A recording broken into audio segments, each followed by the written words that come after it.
Telugu PMC ప్రేక్షకులకు స్వాగతం. Hi friends, మీరు గనక ఇప్పుడే మా ఛానల్కు వచ్చినట్లయితే మా ఛానల్ని సబ్స్క్రైబ్ చేసుకోండి. సబ్స్క్రైబ్ చేయడంతో పాటు పక్కనే ఉన్న బెల్ ఐకాన్ని క్లిక్ చేయండి. మా టీవీలో ప్రసారం అవుతున్న సూపర్ హిట్ సీరియల్ గుప్పెడంత మనసు. ముఖేష్, రక్ష, రిషి, వసుధార క్యారెక్టర్లు అద్భుతమైన నటనతో యూత్తో పాటు ఫ్యామిలీని కూడా ఆకట్టుకుంటున్నారు. ఇతర ముఖ్య పాత్రలో మహేంద్ర క్యారెక్టర్లో సాయి కిరణ్ నటిస్తుండగా జగతి క్యారెక్టర్లో జ్యోతిరాయ్ నటించి మెప్పించింది. జగతి ఫ్రెండ్ క్యారెక్టర్లో చంద్రలక్ష్మి జోస్ అనుపమ క్యారెక్టర్లో నటిస్తుంది.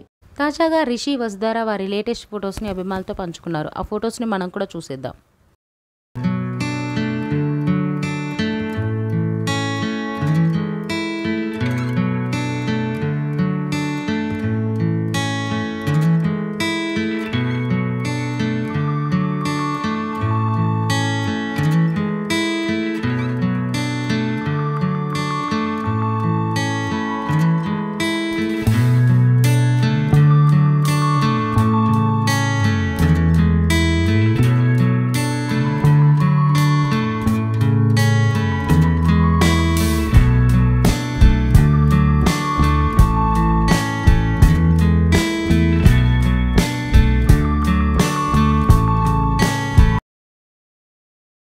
ఈ వీడియో మీకు నచ్చినట్లయితే లైక్ చేసి మరిన్ని టాలీవుడ్ లేటెస్ట్ అప్డేట్స్ మిస్ అవ్వకుండా చూడాలంటే తెలుగు పిఎంసి ఛానల్ను సబ్స్క్రైబ్ చేసుకొని పక్కనే ఉన్న బెల్ ఐకాన్ని క్లిక్ చేయండి.